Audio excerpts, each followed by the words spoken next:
तो चलिए शुरू करते हैं। अमेरिका से आई एप्स्टीन फाइल्स ने पूरी दुनिया में एक भूचाल सा ला दिया है। लेकिन आज हम खास तौर पर बात करेंगे उन चौंकाने वाले खुलासों की जिनका कनेक्शन सीधा इंडिया से है। अमेरिका के जस्टिस डिपार्टमेंट ने कुख्यात सेक्स ऑफेंडर जेफरी एप्स्टीन से जुड़ी 35 लाख से भी ज्यादा सीक्रेट फाइल्स पब्लिक कर दी हैं। और ये कोई छोटी मोटी लीक नहीं है। सोचिए, ये एक बहुत बड़ा खुलासा है।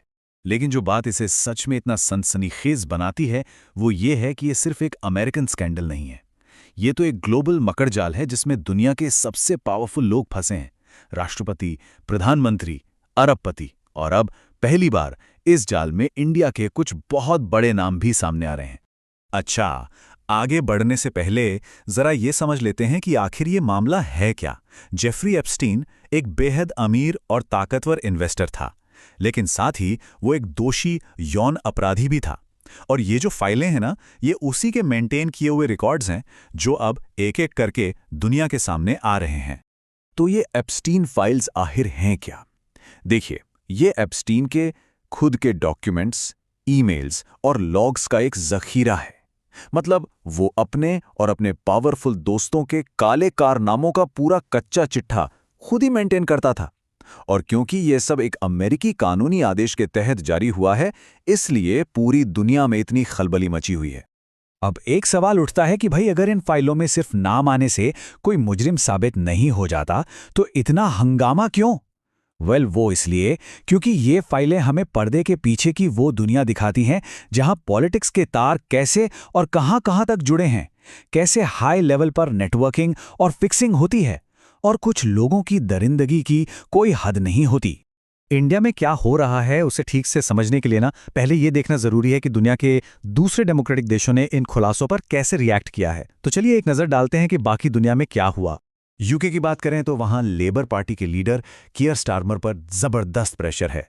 फाइल्स में नाम आने के फौरन बाद उनके एक बड़े सहयोगी पीटर मैंडलसन को पद से हटा दिया गया। सिर्फ इतना ही नहीं, स्टारमर के chief of staff Morgan McSweeney ने भी इस्तीफा दे दिया। मतलब वहां एक्शन साफ साफ दिख रहा है। यूरोप में भी इसका असर बहुत गहरा है। नॉर्वे की क्राउन प्रिंसेस मेटे मेरिट खुद सवालों के घेरे में है, जिनका नाम इन फाइल्स में 1000 से भी ज्यादा बार आया है। वहीं स्वीडन में यूएनएचसीआर की प्रेसिडेंट जोआना रोबिस्टन ने नाम आने के बाद खुद ही इस्तीफा दे दिया। तो एक पैटर्न साफ है, गंभीर आरोप और उतने ही गंभीर परिणाम। और अब आते हैं उस हिस्से पर जिसका हम सब इंतजार कर रहे हैं, द इंडिया कनेक्शन। अब हम उन नामों और दावों पर नजर डालेंगे जो इन फाइलों से सामने आए हैं और जिनका सीधा ताल्लुक भारत से है। सबसे पहला नाम आता है भारतीय मूल के आध्यात्मिक गुरु दीपक चोपड़ा का। नए डॉक्यूमेंट्स दिखाते हैं कि चोपड़ा और एप्स्टीन के बीच किस तरह की बातें होती थीं। जरा ये देखिए, एक चैट में वो कह रहे हैं कि भगवान एक कंस्ट्रक्ट यानी कल्पना है, जबकि क्यूट गर्ल्स एक हकीकत है।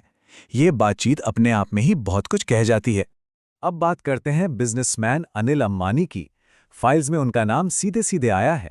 मार्च 2017 के कुछ मैसेजेस के मुताबिक अनिल अंबानी ने एप्स्टीन से तब के अमेरिकी राष्ट्रपति ट्रंप के दामाद से मिलवाने में मदद मांगी थी, और मैसेज में लिखा था कि दिल्ली की जो लीडरशिप है वो ये कनेक्शन बनाना चाहती है। और फिर एक ऐसा मैसेज सामने आता है जो और भी ज्यादा परेशान करने वाला है।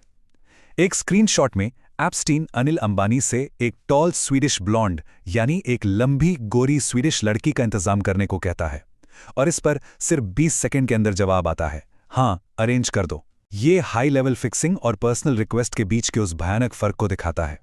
और यहाँ पे सबसे बड़ा दावा सामने आता है। एप्स्टीन के एक ईमेल के मुताबिक उसने ये दावा किया कि प्रधानमंत्री मोदी ने उसकी सलाह मानी और 2017 में अमेरिकी राष्ट्रपति के फायदे के लिए इजराइल का दौरा किया, और ये प्लान काम कर गया। दूसरी तरफ भारत के विदेश मंत्रालय ने इसे एक दोषी अपराधी का घटिया विचार कहकर फौरन खारिज कर दिया। तो ये तो हो गए आरोप, लेकिन इन पर रिएक्शन कैसा रहा? और यहीं पर कहानी में एक बहुत बड़ा ट्विस्ट है। एक तरफ है इस्तीफे और दूसरी तरफ है गहरी खामोशी। और ये जो फर्क है ना, ये पूरी कहानी को एकदम साफ कर देता है। जहां विदेशों में इस्तीफे हुए, जांचें शुरू हुईं, वहीं भारत में रिएक्शन ज्यादातर खंडन, चुप्पी और पॉलिटिकल आरोप प्रत्यारोप तक ही सिमट कर रह गया। जवाबदेही में ये जमीन आसमान का फर्क साफ नजर आता है। तो इंडिया में अगर कुछ एक्शन हुआ तो वो हुआ पॉलिटिकल गलियारों में।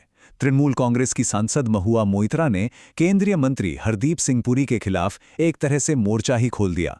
उन्होंने ईमेल्स जारी किए और ये तक आरोप लगाया कि पुरी ने उन्हें ट्वीट डिलीट करने के लिए फोन पर धमकाया।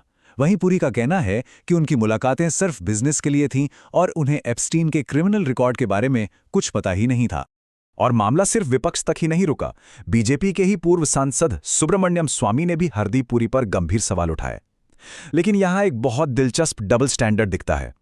जब स्वामी विपक्ष पर सवाल उठाते हैं तो उनके शब्दों को पत्थर की लकीर मान लिया जाता है, लेकिन जैसे ही वो अपने ही नेता पर सवाल उठाते हैं तो कह दिया जाता है कि वो तो बस एक फ्रस्ट्रेटेड इंसान है। और इसी बीच कांग्रेस पार्टी एक और कह सकते हैं एक सनसनीखेज दावा लेकर सामने आई।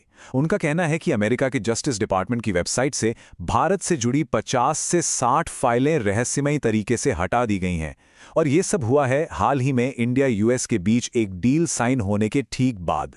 तो इन सब खुलासों, आरोपों और खंडन के बाद बड़ा सवाल क्या है? ये सब हमें पावर, इन्फ्लुएंस और सबसे ज़रूरी अकाउंटेबिलिटी यानी जवाबदेही के बारे में आखिर क्या बताता है? अगर आप ध्यान से देखें तो भारत में रिएक्शन का एक पैटर्न सा दिखता है, एक तरह का प्लेबुक। पहला स्टेप, आरोप सामने आता है। स्टेप 2, सरकार की तरफ से एक ऑफिशियल खंडन आता है। स्टेप 3, पॉलिटिकल व्हाटअबाउटिज्म यानी तू मैं शुरू हो जाती है। और स्टेप 4, आखिर में मामला पब्लिक की चुप्पी और इनएक्शन में दबकर रह जाता है। ये विदेशों में देखी गई जवाबदेही से बिल्कुल अलग है। तो असल बात यह है कि एप्स्टीन फाइल्स हमें पर्दे के पीछे की उस गंदी दुनिया की एक झलक देती हैं जहां ताकतवर लोग नेटवर्किंग, फिक्सिंग और शायद ब्लैकमेल के जरिए अपना काम निकालते हैं। ये एक ऐसी दुनिया है जो आम लोगों की नज़रों से बहुत दूर है, जहां शायद जवाबदेही के नियम लागू ही नहीं होते। और आखिर में एक सवाल हम सबके लिए, क्या ये फाइलें पावर के इस गंदे खेल को हमेशा के लिए बेनकाब कर पाएंगी या फिर भारत में 2-4 दिन की बहस के बाद इन्हें भी भुला दिया जाएगा? इसका जवाब तो खैर वक्त ही बताएगा।